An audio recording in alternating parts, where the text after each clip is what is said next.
السلام عليكم ورحمة الله وبركاته. غير شرفت الملك الدنيا كي جوكتان كسور دوادي يوتيوب جنال كسرت قروح ذي عافيماتك ولا شيء زينبها ما أنتنا إن شاء الله وحنكهاد دونا أم برنامج كن كسابسين هاي فينكا أما وجهك فينك أما سليد له دي عندك عصبتها المامن سبسكرايب كأنها تابتيد قبل كأنها فرتيد سدوا كلتنا كومنتيك هاس يوسف بعشت marka hore insha Allah waxaan ka hadli doonaa finka iyo waxa keena ama sababa si aad uga qaataan fikir wax yar kadib insha Allah waxaan u dhaadhici doonaa sida aad u raacaynaysid ama iskaga raacaynaysid maalin kasta steps laga rabo inaad raacdo kadibna waxaan kusoo gabagabeyn doonaa videogayga dawooyinka laga rabo inaad isticmaasho hadday noqon lahayd midka aad cuni lahayd iyo hadday noqon lahayd midka aad korkaaga maqaarkaaga marin lahaydba soo fadlan isku day videoga inaad dhamaystirato kana boodboodin insha Allah wuxuu noqon doonaa video oo kooban oo gaaban si daacada u daawo si aad uga faa'iideysato haddii aad ka badboodid waxba kama faa'iideysid marka hore finka maxaa keena maxaa sababa waxaa jirta finka inuu ku dhaco dadka markay jiraan age-ka from 11 sano ilaa 30 sano inta u dhaxaysa ayuu dadku ku dhacaa yani intaas ugu badan oo aad u saameeya dadka finka fin waxaa jira ku dhaca qofka markuu qaangaarayo xilliga qaangaarka maaragtay 11 ilaa iyo macnaha gabadha ama wiilku ka qaangaarayo aad ugu dhaco baa jirto inta markii laga soo gudbano fin isagana waxaa jira qof iskaga dhaco dad ilaa 30 sano uu ku dhacaa dadka finka nin iyo naagna waa loo sameeyahay dumarka badana waxay aaminsan yihiin ama gabdhaha in finka tahay wax iyaga kaliya ku dhaco laakiin run waxaa dhab ah ama run ah in uu ragaba ku dhaco oo waliba iyagu uu ku sii xeel dheeriya oo zaid uu ugu dhaco ragga taasina waa mid jirta maxaa keena marka finka sida banaama dadka maxaa ku keena dadka qaar inay wajigooda fin yeesho finka waxaa keena haddii aad si dhab u eegtid bini'aadamka jirkiisa ama maqaarkiisa ha ahaato wajiga mise meel kale wuxuu leeyahay dulduleeladaas seetid waa meesha timuhu ka soo baxaan waxaa loo yaqaanaa boors ayaa loo yaqaanaa dulduleeladaas seetid dulduleeladaas marka waxaa ka soo baxo saliidaas waxaa la dhahaa sebum ayaa la dhahaa waxayna ku sii badantoo aad uga soo baxda dadka wajigooda dadka maqaarka saliida leh marka waxaa jirta qofka bini'aadamka bil kasta maqaarka u koray jirkiisa inuu dhinto dead skin ayuu yeeshaa qof kasta oo bini'aadan ayaa taas leh maqaarkaas kore markuu dhinto saliidii wajigaaga dulduleelada kasoo duxaysay iyo maqaarkii dhintay markay isqabsadaanna halkaa waxaa ka dhalanaysa bacteria ka dhalanayso bacteriadaas marka waxay keenaysaa inuu wajigaaga ama maqaarkaaga fin yeesho waana sababta loo dhaho mar walba maqaarka bishiiba hal mar ha la iska qaado dead skinka ama 2 jeer maxaa yeelay haddii kaleeto sidaas ayaa fin dhaqso kaaga soo baxaya finka waxa keenay waa waxaas intaas ayaa finka keenta haddii aad intaas fahantid oo aad yani haddana steps aan ku soo socdo oo sida aad uga taxadirayso inuu finka jirkaaga yeesho aan ku sheego aad baratid fahantid waxa laga yaabaa inuu finki badnaa ka yaraado haddaba sidee uga taxadiri kara qofka bini'aadamka iskagana ilaalin kara maxaase laga rabaa maalintii inuu sameeyo si uusan maqaarkiisa fin badan u yeelanin waxyaabaha ku caawin kara ma lagaaga baahan yahay inaad samaysid maalin kasta waxaa ka mid ah inaad wajigaaga maalintii 2 jeer aad dhaqdid maadaama uu wajigaaga wajiga saliida yahay saliidna ay duxayso waa inaad maalintii 2 jeer dhaqdaa si aad saliidaas badan iyo waxaas uga ilaalisid wajigaaga uu mar walba clean uu ku noqdo number 2 qodobka labaad oo laga rabo wax waaye muhiim waa inaad tonerka isticmaashid tonerka loogu talagalay maqaarka saliida leh waliba nooca T3 ku jirto T3ga waa yani saliidaas waa saliid aad u fiican iyadoo oil iyadoo cream way jirtaa laakiin waa lagu daraa wax walbo face wash ku daraan dadka saliida leh oo dhan yani waxyaabaha lagu daro face washka ama tonerka ama waxyaabaha kale ay ka mid tahay ayada iyo maadooyin kale badan oo aad muhiim ugu ah dadka maqaarka finka leh marka iska akhri T3 oo kale day ku jirto tonerkaaga waa perfect waa nice waa isticmaalaysaa iyadana maalintii 2 jeer oo macnaheedu saliida badan bay ka kala yareynaysaa wajigaaga way nadiifinaysaa tan kale asaga laga video dhan ay jirta dadka hore aan ka soo sameeyay oo aan steps-ka idinku soo sharxay laakiin dib baad ku soo celinay si dadka cusub ee channel-kiga hadda ku soo biiray uga faa'iideystaan step-ka saddexaad waxa waaye inaad maqaarkaaga markaad soo dhaqdid tonerka markid aad moisturizing u sameysid moisturizing waa muhiim dad badan waxay aaminsan yihiin maadaama maqaarkayga uu saliid yahay maxaa ku falayaa yani inuu maqaarkayga wax qoynayo inaan isticmaalo waxaad ugu baahan tahay maxaa yeelay maqaarka u koreeyo markuu ka dhinto ama mar walba uu qalqalalayo fin aad leedahay dadka badanaa finka leh way og yihiin maqaarka kore marka inta badan uu qalqalalaa si marka qalqaleelka badan ama maqaarka dhintay aad uga qaadid mar walba qoysid waa laga maarmaan oo aad marsatid kareemada wejiga qoynaya oo siinaya hydrationka oo yani gunta kasoo qoynaya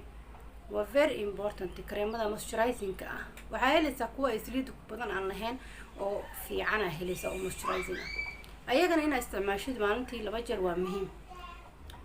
bishii hal mar ama 2 jeer ugu yaraan waa inaad dhaqdaa wejigaaga una sameysa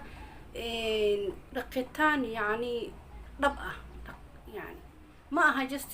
face wash oo la dhaqaya kareen yar la marnay ma aha. facial spa ayaa la dhahaa. video dhan ayaan kasoo sameeyay. gurigaaga dhexdiisa waa isku dhaqi kartaa, waa isku nadiifin kartaa. stepska raacaysid macnaha exfoliating,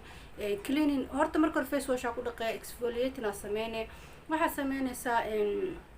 maska marsanaysaa. kadib wejiga waxaa jirto open pores waxa la dhaho oo marka hore biyo diiran ayaad ama shuqmaan yar oo diiran ama qiiq baad oo kulul qandaca baad wejigaaga duleelada ku furaysaa. waa meesha saliida fariisatay ku furaysaa. kadibna marka ugu dambeysa wax dhadhameysidna wejigaaga close pores waxa la sameynaysaa oo baraf ama wax qabo barafka yar oo cubiska ama biyo qabo waxba wejigaaga marinaysa si uu duleelku isku xiro. yani waa step la maraayo lana raacayo. gurigaaga dhexdiisa waa ku sameysan kartaa. aniga video kasoo sameeyay videogana waa soo dhigi doonaa hoos ka fiirso insha Allah. haddii kalena waxaa tegi kartaa oo sameyn kartaa meelaha beauty salonada ah oo ama wejiga waxaa lagu dhaqay lugaha gacmaha waxaad rabtay lagu sameynayo. wejigaaga soo dhaqanaysaa nooca adiga aad jeceshahay. haddii wejigaa saliid tahay waxaa leedahay kan wejiga saliid leh loogu talagalay ay sameynaysaa dhaqitaan whitening facial hada u baahan tahay kii alla midka u baahan tahay. المهم inaad yani deep cleansing aad ku sameysid oo maqaarkaaga maalintaas bishii hal mar si fiican oo dhab ah u dhaqdid si aad uga qaadid dead skin-ka. maqaarka dhinta waa waxa problem ugu waaweyn keena mana fahansanin waana muhiim waana waxa finka ku keenaya. haddii maqaarka dhinta mar walba iska qaadid maqaarkaagana stepskan ku soo sheegay maalin kasta aad sameysid raacdid oo morning-kii iyo habeenkii markaad seexanaysid la sameysid maqaarkaaga finka inuu yeesho way yaraan doontaa biidnillaahi karim. qodobkaasna very important waaye. qodobka kale asagana aad muhiim ku ah waxa waaye wejigaaga haddii aad finan leedahay please faraha ka daa. faraha ka ilaali wejigaaga especially finka ha bujinin. زائد وجعلين دتك فينان كلا إن فينك ساعد أقبطان بوجيان لكن فينك إلا بوجيو وواحد أقاب درن هذول نوحي كوكين يساوي حلوه أجن سكارس أو يعني وجهك إنه علامة ضيشوا dad ma arkin finka markuu kugu xumaado hadhow wejigaaga calaamado yeelanay nabro oo calaamadaha aan dhamaanaynin oo yani aan fiicneen wejiga leesho kuma noqonaa weji oo yani wuxuu ku noqonayaa calaamada leh oo aan clear ahayn smooth ahayn oo fiicneen. marka taas maxaa keentay wax kale ma keenin finka la bujinay ma aragtay iyo finka kugu xumaado faraha taataawashada badan wejiga la taataawanayo ayaa keenaysa. faraha taataawashada wejigana farahaaga wasaq oo germs meel walba ku soo taawato marka wejigaaga taataawatid wejigaaga marba nabar cusub soo baxaayo runtii waxay kugu sabaysaa in finki uu kugu sii bato ayay keenaysaa. marka iska ilaali fadlan farahaaga mar walba markii aad wejigaaga faraha saaraysid ha noqoto markii aad wejigaaga dhaqaysid kaliya. farahaaga weliba number 1 markaad wejigaaga dhaqaysid gacmahaaga dhaq nadiifi germska dhan iyo bacteria ka dil gacmahaaga kadib wejigaaga dhaqo. okay taasina waa very important oo inta badan ma fahansana dadka laakiin waa qodob aad muhiim u ah dadka waliba wejiga finan kale aad wax badan wallahi isbedel waa arki doontaa taas iska joojisid. inta markii laga soo gudbo haddana waxaan u soo dhaadhaceynaa sidee maxaa lagu daaweeyaa maxaa daawo noqon karta. insha Allah waxaan idin sheegi doonaa hal boomaato oo macnaha fiican oo finka wejiga finka loogu talagalay وانا idin sharxi doona sida uu isticmaalaysaan waxa dhan steps-ka waxaan rajeynayaa sida saxda ah u marsan doontaan una raaci doontaan videoga hadalkayga si fiican u dhageysan doontaan. wixii su'aalo oo fahmi weysaan fadlan hoos igu soo muujiya maxaa yeelay daawo markii laga hadlayo waxa haboon sida saxda wax lagu sharaxay inaad u marsatid ama u qaadid. okay inta markan ka soo dhaadhacno waxaan soo guda galanaa hadeerna dawooyinka loo baahan yahay in ay isticmaasho. waxaa jirta boomaato loogu talagalay finka وانا بوماتada u macquulsan ee loo isticmaalo wajiga finka leh waxaana magaceeda dhahaa benzoyl peroxide hadda sawirkeeda meeshaan soo dhigi doonaa. iyada waxa jirta cream ah iyada waxa jirto gel ah qaab badan bay ku timaadaa iyadoo xitaa face wash ka macnaha ama kan wajiga lagu dhaqo lagu soo daraa jirto laakiin kareenka ama gelka labada ka heli kartid ayaa macnihiis sii wanaagsan siina haboon haddii aad doonaysid finka inuu tartiib tartiib kaaga soo dhammaado. kareenkan ama boomatadan insha allah qaabka u isticmaalaysa haddii aan usoo dhaadhacno, waxaa isticmaalaysaa boomatada setid benzoyl peroxide 2 jeer habeenkii iyo subaxdii ayaa isticmaalaysaa. si yar oo khafiif ayaa u isticmaalaysaa. marka horena waxaa haboon inaad hal waqti isticmaashid si aad u ogaatid ama u aragtid maqaarkaaga marka hore inuu kusoo baxayo ama yani qaabilayo. hadduu maqaarkaaga qaabilo kadib 2 jeer waa u bedeli doontaa tartiib tartiib, laakiin marka hore hal waqti ku bilow insha allah oo si khafiif ah u isticmaalaysid wax yar oo farta caaradeeda si aad u tijaabisid maqaarkaaga inuu qaabilayo. haddii uu qaabilo maqaarkaaga oo wax dhibaato ama side effect kugu keenin kadib aad 2 jeer maalintii u bedeltid oo sidaasna aad ku isticmaashid for sure insha allah finka wuu kaa baabi'in doonaa tartiib tartiib. weliba wuxuu aad ugu fiican yahay finka markuu cusub yahay oo finka yani mar walba soo baxayo ma aragtay oo kan informationka leh oo dhacaanka leh markuu cusub yahay finka uu gudgududan yahay camal ma aragtay sidii gob bislaada camal markaas ayuu aad ugu fiican yahay daawadan. haddii finka uu kugu madoobaado ama wax kale kugu noqdo inay waxba saas ka qaban baa laga yaabaa, laakiin bahashan faa'iidada ay u leedahay maqaarka waxa waaye finka leh number 1 waxay dishaa bakteeriyada ka dhalata macnaha saliidii aan kuu sheegay iyo dulduleelada iyo maqaarka isqabsaday. bakteeriyadaas ayay baabi'isaa waana waxa finka keenay. bakteeriyadaas kaa dilaysaa maqaarkaaga ka dilaysaa. number 2 waxa waaye maqaarka kore oo dhintay dead skinkana way kaa qaadaysaa. saliidiina way kaa yareynaysaa badneed ay soo deynaysa maqaarkaaga. 3daas faa'iido ayay maqaarka u leedahay. marka aad kareenka marsanaysid waxyaabaha aad la kulmi doonto ama isku arki doonto maqaarkaaga waxaa kamid ah inuu maqaarkaaga ku xubdhaco, maqaarka ku qalqalalaya dry ku noqonayo. talabaad qolofaa ku dhaca mar walba kaa qaadmayso. saddexaad gudguduud baa laga yaabaa wejigaaga inaad ku aragtid iyo injin cuncunna inaad isku aragtid. sidaa daraadeed tartiib tartiib u marso, si khafiif u marso. haddii marka hore cuncun badan iyo guduud zaa'id aad aragtana iska jooji ayaamo si ay kaaga yaraato. markaasna si tartiib hadhow usoo celi una marso ilaa iyo finka ay kaa dhammaadaan insha allah biidni illaahi kariim. haddii fink cuncun iyo balbal iyo macnaha cuncun iyo guduud aad isku aragtid ha ka niyad jabin. dadka qaar saas ay noqdaan, dadka qaarna waxaas ma dareemaan. bini aadamka isku maqaar ma qof sima waaye, laakiin waa waxyaabaha side effectiga lagu arko. hadhowna way ku daaweynaysaa si tartiib tartiiba, laakiin adiga waxaa lagaa rabaa hal marka hore inaad hal mar waqtigii marsatid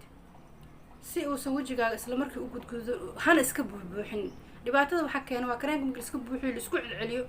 ilaa waxaan waa daawo. sida saxda loo marsanayo biliis u marsada. marka u horeysa hal waqti marso, si khafiifana u marso, ha iska badin too much. farta caaradeeda ku cabir intaas wejigaaga dhanna mari. meelaha finka kasoo baxo u badan yahay dhan dhabanada, garka, maxaa dhihi jiray sujuuda, sanka kulli waa marinaysaa. indhaha bis baa ka ilaashanaysaa, indhaha ay kaa gelin. sidoo kalena surka ha iska marinin, meel aan finkaa soo bixin ha iska marinin. just daamanka yani wejiga haddaa fin leedaa dabcan wejigaaga marba meel buu fin kasoo baxaya, soo wejiga dhan waa marsanaysaa. wejiga dhan inaa marsatida muhiim ah, kaliya marinin meesha finka oo kasoo baxo. maxaa yeelay wejigaaga qasab hadduu meel fin kasoo baxo meel kale meelo dhabanada qasab uu kasoo baxaya, sujuuda korkeeda qasab. haddaa fin leedahay waay finka badanaa dadka qaba meelo badan oo kala duwan dhabanada weliba uu ku badan yahay. soo marka wejigaaga dhan iska marso si ay daawada si sax ah wejigaaga ay mataqaanaa ay u wada daaweyso. sidoo kalena sida idin soo sheegay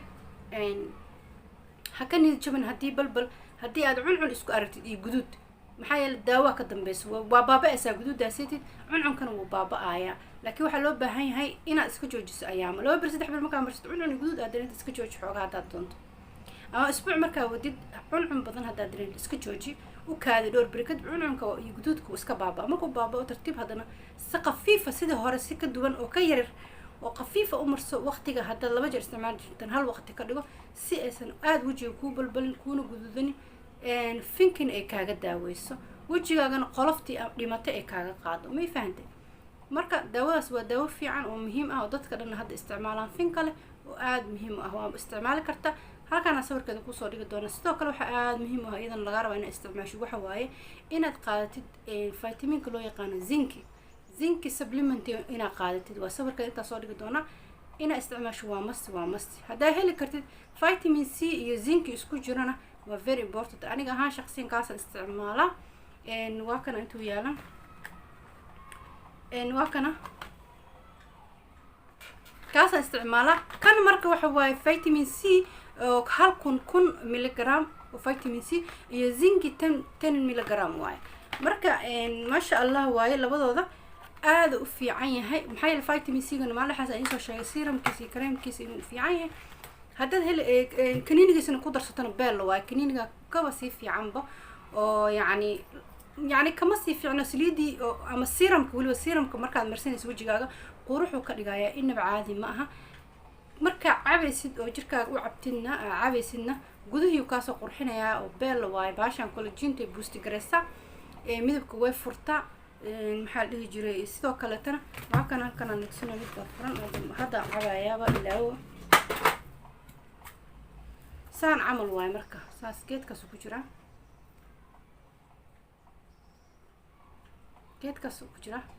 saas camal waay marka geedkaas ku jira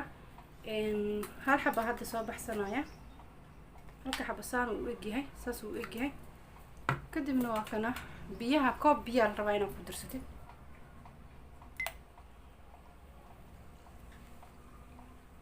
saas uu macnaha noqonaya sharaab camal noqonaya وقيقايا مركو قيقع بار كدب wax waaye uu dhamaado soo badbaday ma aragtay suuqanigsiis u badbaday waa iska sharaab camal waaye soo eegay soo maj orange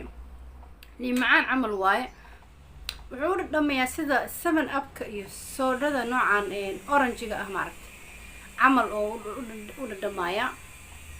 waa iska sharaab camal laakiin ma sha Allah waaye صدن حبة كجرتا محل يجري وانا العقر صدن رنجدا على قدام ماليزيا $7 ميلاس لحت $7 وحانا محل يجري كهلي كرتان كان جارديان كله أنا أباني كسوقتي وما شاء الله هذا سوق ذن كرت السوق هذا واحد بدنا مقارك كأنفعيسا سكين كان يقول حسب فين كان يحس إنه كاكا ليرادو كولاجين تادين بوست جريس وحياب بدن أي كأنفعيسا إن شاء الله بإذن الله الكريم